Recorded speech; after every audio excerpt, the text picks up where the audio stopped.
विचार मंचावरील मान्यवर आणि उपस्थित राहिलेले सारे बुद्ध प्रेमी, आंबेडकर प्रेमी मित्र हो,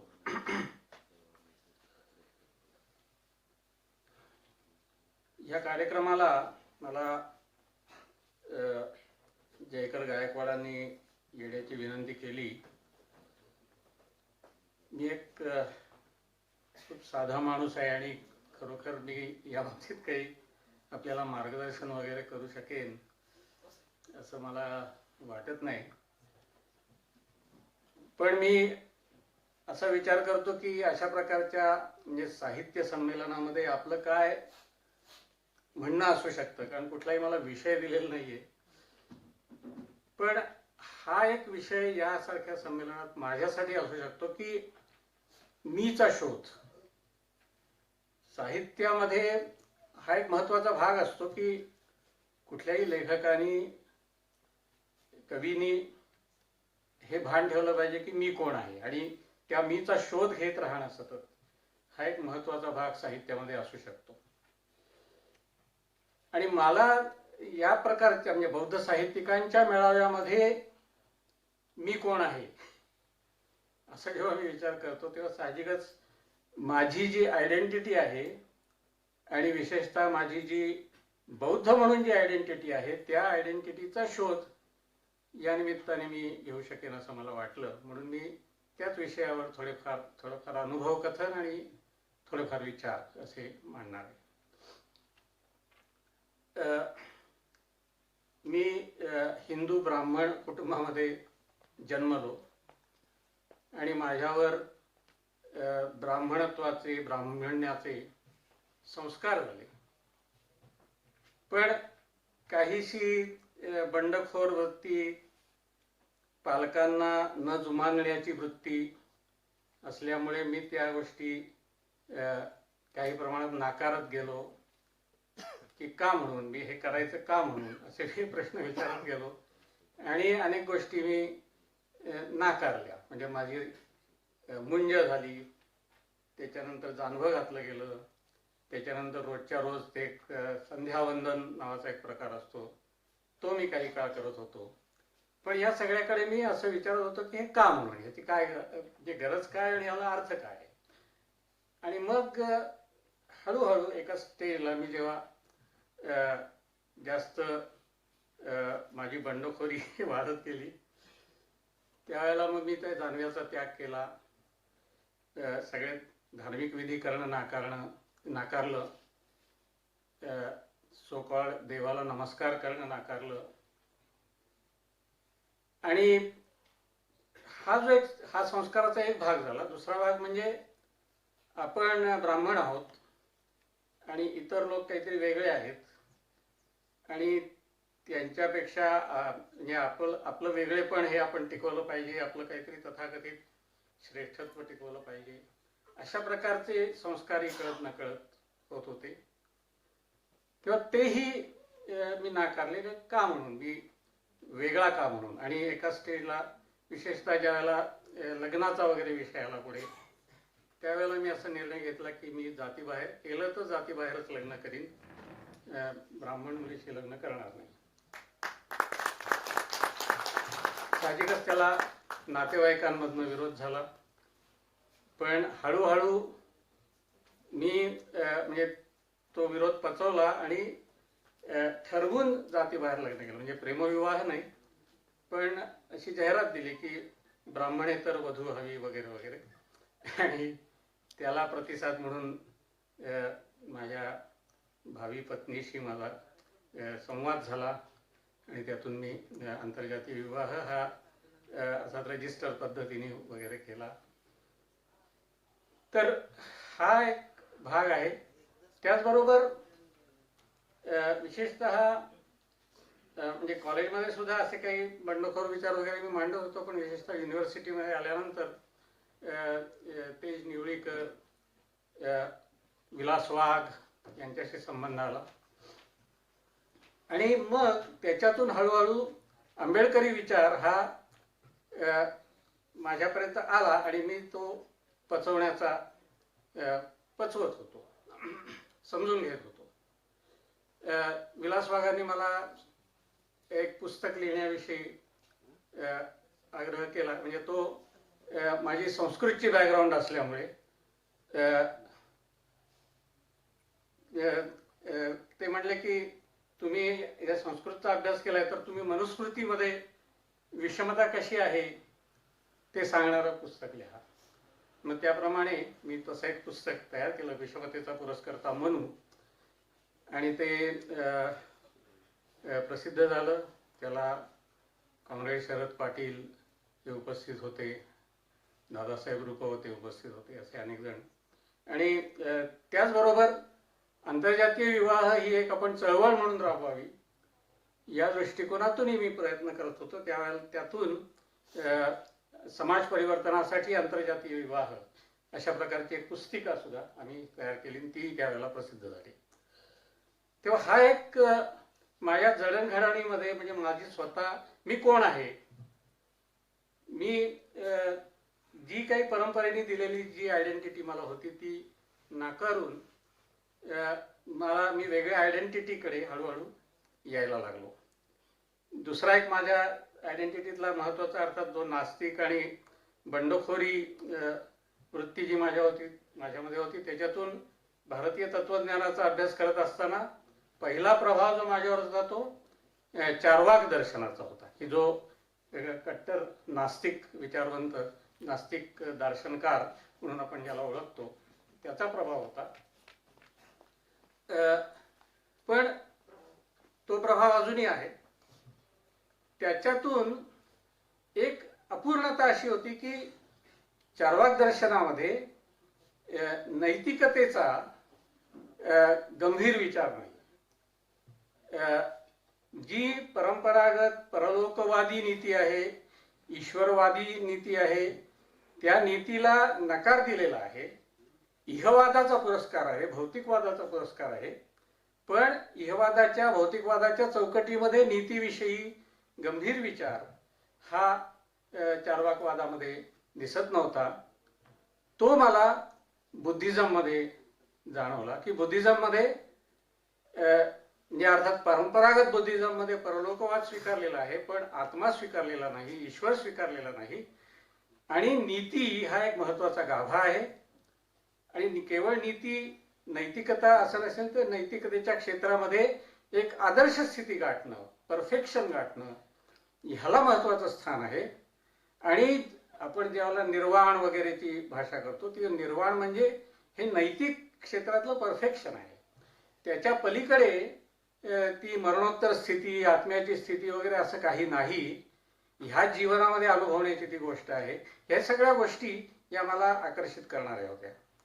दुसरीकडे एमएच्या पातळीवर ज्या वेळेला तर्कशास्त्र हा विषय मी घेतला होता, त्यावेळेला बौद्ध तर्कशास्त्राचा प्रभाव माझ्यावर मोठ्या प्रमाणावर पडला. विशेषतः दिंगनाग, धर्मकीर्ती हे जे बौद्ध विचारवंत आहेत, त्यांनी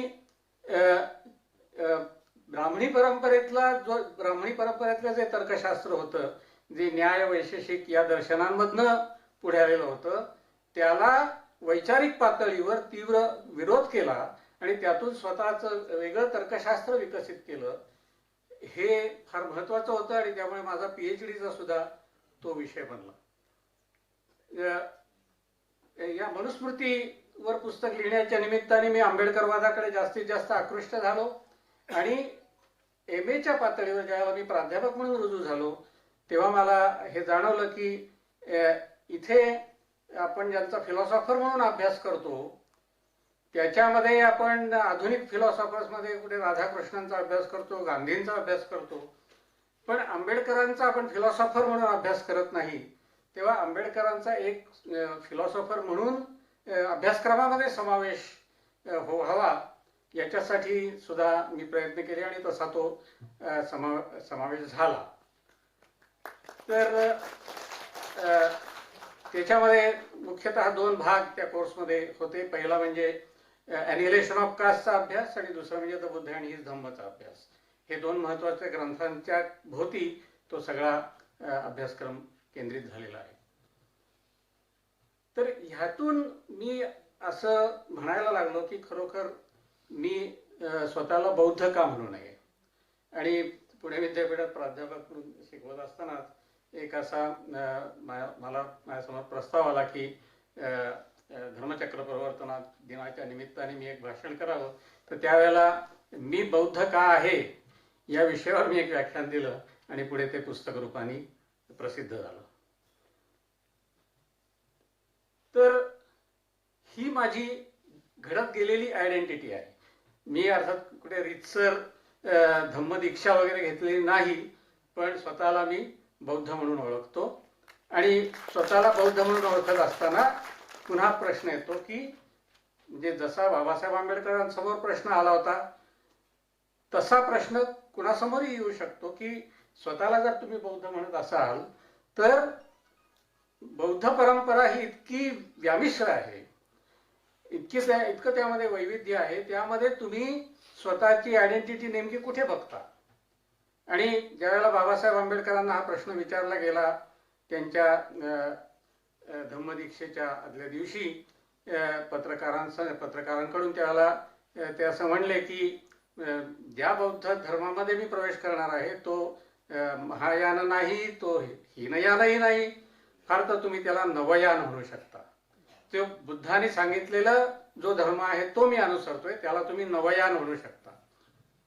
तेव्हा नवयान ही कल्पना जी आहे ती एका दृष्टीने फार महत्वाची आहे. कारण बौद्ध तत्वज्ञानाच्या, बौद्ध धर्माच्या अभ्यासातून बाबासाहेब आंबेडकरांनी त्याचं एक प्रकारे आपण असं म्हणू की पारंपरिक बौद्ध धर्म जसाच्या तसा न स्वीकारता त्यात नेमकं काय स्वीकार्य आहे आणि काय अस्वीकार्य आहे, विशेषतः आधुनिक विचारांच्या पार्श्वभूमीवर. कारण बाबासाहेब आंबेडकरांवर आधुनिक विचारांचे जे संस्कार होते ते म्हणजे फ्रेंच रेव्होल्युशनच्या तत्वांचे असतील, स्वातंत्र्य, समता, बंधुता, काही प्रमाणात मार्क्सवादाचा त्यांनी खोल अभ्यास केला होता, त्याचे संस्कार, या साऱ्यातून बौद्ध धर्म हा या सगळ्याला उत्तर देऊ शकतो का, या सगळ्याला तो कशा प्रकारे सामोरा जाईल, हा प्रश्न त्यांच्यासमोर होता. आणि त्यातून ते असं म्हणले की आपण म्हणजे लाखो अनुयायींसमोर आपण जो बौद्ध धर्म ठेवणार आहोत तो परंपरागत बौद्ध धर्म जसाच्या तसा त्यांना गोंधळात टाकणार आहे. कारण अनेक देशांमध्ये अनेक प्रकारे, जसं डॉक्टर विजय खरेंनी त्यांच्या भाषणामध्ये सांगितलं की जपानमध्ये असेल, थायलंडमध्ये असेल, म्यानमारमध्ये असेल, ठिकठिकाणी बौद्ध धर्माचं आचरण आणि बौद्ध धर्माचं आकलन हे वेगवेगळ्या प्रकारचं आहे.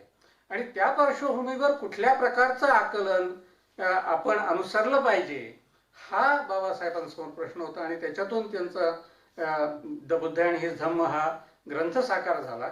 आणि त्याच्यामध्ये त्यांनी हे प्रश्न उपस्थित केले की म्हणजे एकतर पारंपरिक बौद्ध धर्माविषयी काही प्रश्न त्यांनी उपस्थित केले प्रस्तावनेमध्ये, आणि त्याचबरोबर मधल्या एका सेक्शनमध्ये त्यांनी हे प्रश्न उपस्थित केले की बुद्धिझम बद्दल जे प्रश्न विचारले जातात की त्यात हे आहे का, बुद्धिझम म्हणजे विपश्यना का, बुद्धिझम म्हणजे काहीतरी आध्यात्मिक साधन आहे का. तर या सगळ्या प्रश्नांच्या ऐवजी खरे प्रश्न काय विचारले पाहिजेत, बुद्धिझम मध्ये स्वातंत्र्य आहे का, समता आहे का, बंधुता आहे का, न्याय आहे का सांगितलेला आहे का, आणि मार्क्सला बुद्ध उत्तर देऊ शकतो का, यासारखे प्रश्न आपण उपस्थित केले पाहिजेत. आणि त्या प्रश्नांच्या अनुषंगाने बौद्ध धर्माचं आकलन आपण करून घेतलं पाहिजे, ही महत्वाची मांडणी आंबेडकरांनी केली. आणि त्यामुळे ज्या वेळेला माझ्यासमोर हा प्रश्न होता की आपण बौद्ध म्हणून घेतो तो कुठल्या अर्थाने म्हणून घेऊ, तर एक त्यातला महत्वाचा भाग हा होता की बाबासाहेब आंबेडकरांनी बौद्ध धर्माची जी पुनर्मांडणी केलेली आहे त्या पुनर्मांडणीला अनुसरून मी स्वतःला बौद्ध म्हणून घ्यायला तयार आहे.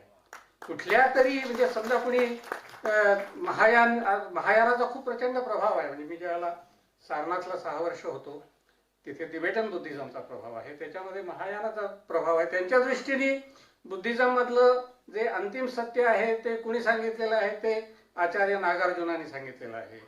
त्यानंतर तेच तिबेटन बुद्धिझम मध्ये मोठ्या प्रमाणावर स्वीकारले गेलेलं आहे. तांत्रिक बुद्धिझमचा मोठ्या प्रमाणावर प्रभाव आहे.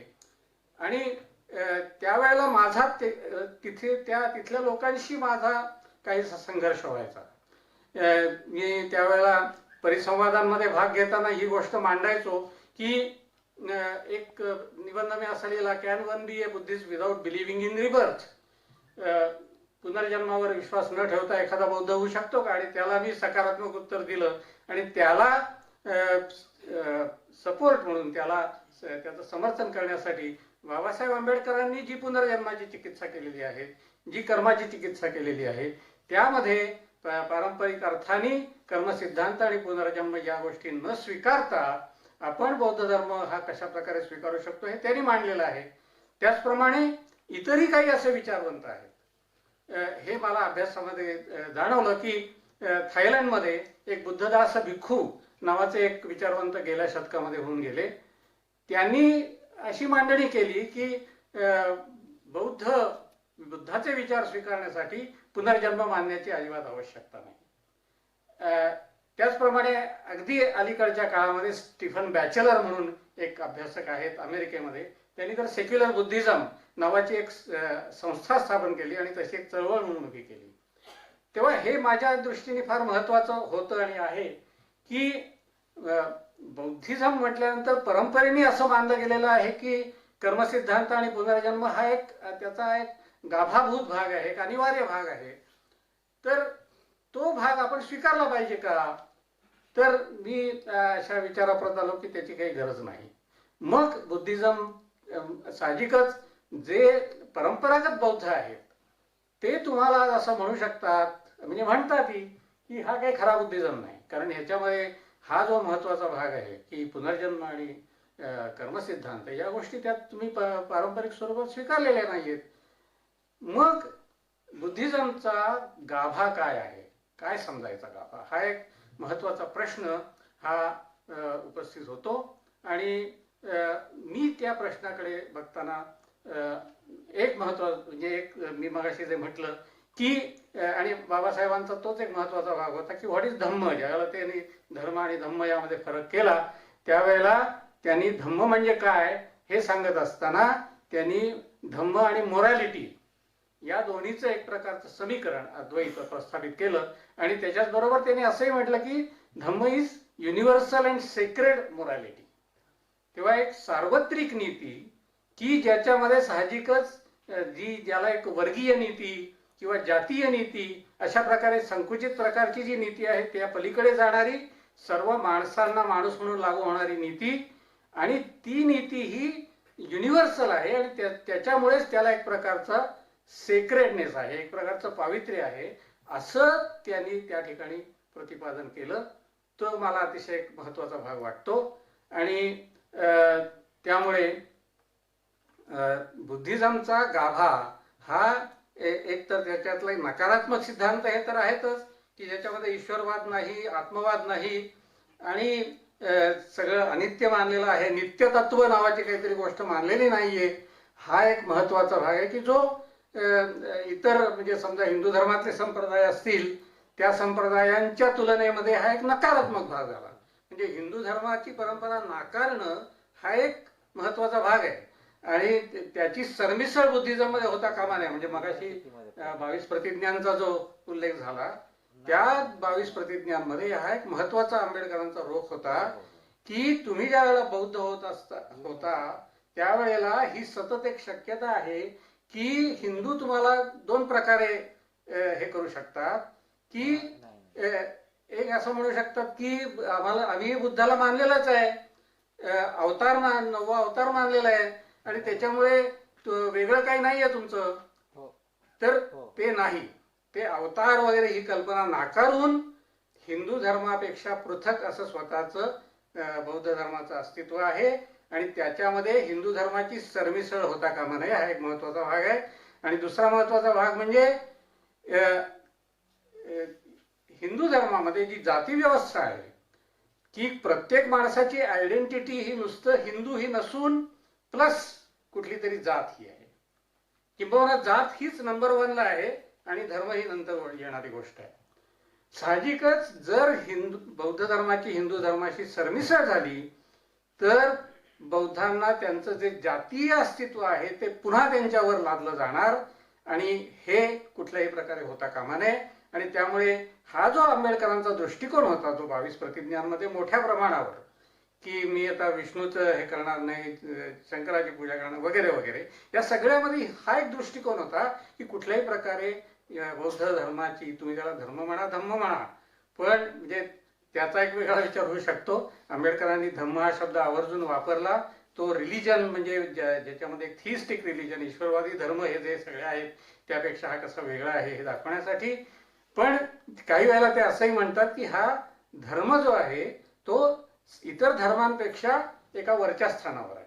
त्यामुळे तो एक आयडियल रिलिजन म्हणून सुद्धा बुद्धिझमकडे बघता येतं. आणि जर पारंपरिक धर्माच्या दृष्टीने पाहिलं तर धर्म नसून धम्म आहे म्हणूनही बघता येतं. तर या धम्मामध्ये कुठल्याही प्रकारे हिंदू परंपरेची सरमिसळघट, मोठ्या प्रमाणावर हिंदू धर्माचा पगडा जो आहे तो आजही, म्हणजे आजही बौद्ध धर्माला अशा प्रकारे एकतर नाकारायचं किंवा थोड्याफार प्रमाणात स्वीकारायची वेळ आली तर हिंदू धर्मापेक्षा तो काय वेगळा आहे असं म्हणायचं. अशा प्रकारे एक दुटप्पी दृष्टिकोन आपल्याला आजही मोठ्या प्रमाणावर दिसून येतो.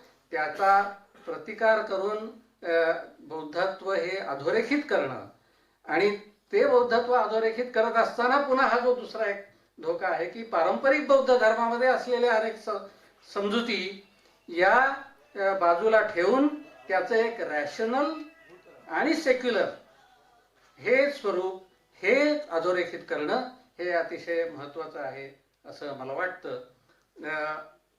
ज्यावेळेला आपण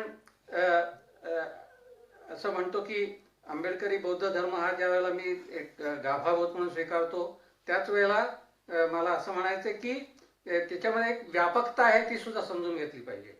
म्हणजे असं आपण लक्षात घेतलं पाहिजे की हा जो एक आधुनिकतेचा प्रश्न आहे, हा एक सेक्युलरिझमचा प्रश्न आहे, हा बाबासाहेब आंबेडकरांच्या दृष्टीने महत्त्वाचा प्रश्न होता आणि त्या दृष्टीने त्यांनी बौद्ध धर्माची पुनर्मांडणी केली. पण हाच प्रश्न जगात विखुरलेला जो बौद्ध धर्म आहे तिथेही लोकांच्या समोर आहे. आणि त्या दृष्टीने आपला जागतिक बौद्ध धर्माशी सुद्धा संवाद होऊ शकतो. तो संवाद हा केवळ भक्ती आणि श्रद्धा आणि परंपरावाद या पातळीवर न होता तो बौद्धिकतेच्या पातळीवर, रॅशनॅलिटीच्या पातळीवर आणि सेक्युलरिझमच्या पातळीवर आपला संवाद हा जगभरातल्या बुद्धिझमशी होऊ शकतो, किंबहुना जगभरातल्या रॅशनल चळवळींशी. म्हणजे पुन्हा हा एक प्रश्न असतो की बौद्ध धर्म आणि इतर धर्म यांच्यामध्ये काय संबंध आहे. एक प्रचलित विचार असा असतो की सर्व धर्म समभाव, की सगळे धर्म समान पातळीवर आहेत. आणि जो गांधीजींनी जो विचार अधोरेखित केला होता त्यामध्ये अनेक प्रश्न आहेत. म्हणजे ईश्वरवादी धर्म आणि निरीश्वरवादी धर्म यांना आपण एकाच पातळीवर कसा आणणार, यांच्यामध्ये समता कशी प्रस्थापित करणार, या सगळ्या धर्मांचा काहीतरी एक समान गाव आहे असं कसं म्हणणार, हा एक प्रश्न आहे. आणि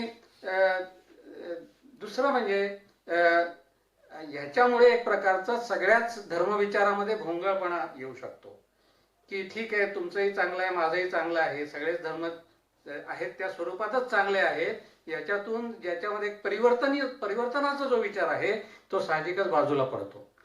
आणि म्हणून बाबासाहेब आंबेडकरांनी सर्वधर्म समभाव ही कल्पना स्पष्टपणे नाकारलेली आपल्याला दिसते.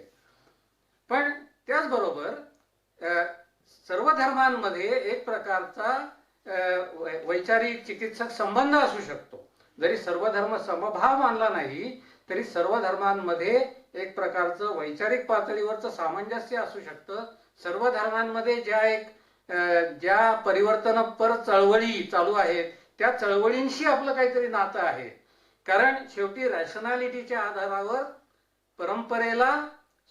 परंपरेमध्ये परिवर्तन करणं ही प्रेरणा जशी बौद्ध धर्मामध्ये महत्वाची आहे त्याचप्रमाणे इतरही धर्मांमध्ये आहे. आणि त्या दृष्टीने बौद्ध धर्म आणि बौद्ध धर्मीय व्यक्ती या सगळ्या मानवतेशी जवळीक साधू शकतात. त्यातलं महत्वाची जी मैत्रीसारखं तत्व आहे ते फार महत्वाचं आहे, जे आंबेडकरांनी सुद्धा बुद्ध आणि धम्मामध्ये अधोरेखित केलं आहे की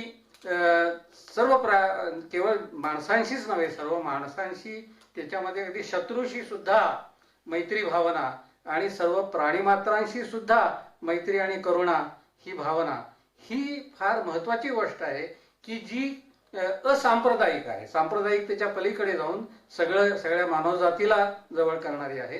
तर हे सगळं बौद्ध धर्माचं जे जो आशय आहे, जो गाभा आहे, तो मला स्वतःला फार महत्त्वाचा वाटतो. आणि त्या दृष्टीने मी स्वतःचा शोध घेताना मी हिंदू धर्म सोडून बौद्ध धर्मात आलो याचा मला अतिशय आनंद वाटतो, समाधान वाटतं.